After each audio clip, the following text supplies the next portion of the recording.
Og det er en sang som går igjen på hvert eneste forspill om sommeren, og det er den her.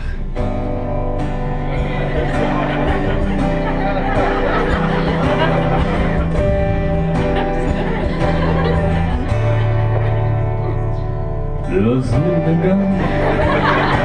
Jeg hater den sangen der. Jeg kan faktisk ikke fordra den i det hele tatt. Grunnen til det er på grunn av jeg er fra Bergen. Jeg vet hvordan den sommeren egentlig er. Den er ikke noe sånn idyll i det hele tatt. Så derfor har jeg tatt med den frihet til å lage ny tekst. Har dere lyst til å høre? Hørte ikke? Ok da. Det var sol en gang. Det var tårer og det var vann. Det var nedbørstid.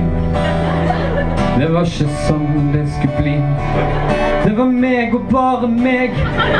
Det var minner som ingen vil få. Det var fuktighet og en sky som farget himmelgrå. Men jeg har øl, en beruset mor. Nå er det sommer, men ikke sol.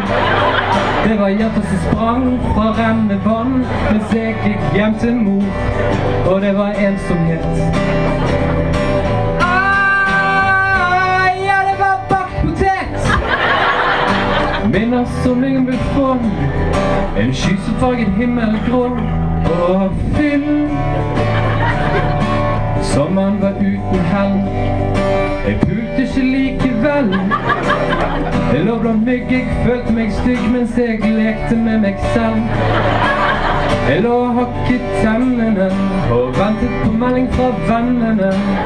De hadde alle dratt på bar, men det var ingen som fortalte meg hvor de var. Men jeg har øl, en beruset mor. Nå er det sommer, men ikke sol. Det var hjertet som sprang fra rennende vann mens jeg gikk hjem til mor. Og det var ensomhet.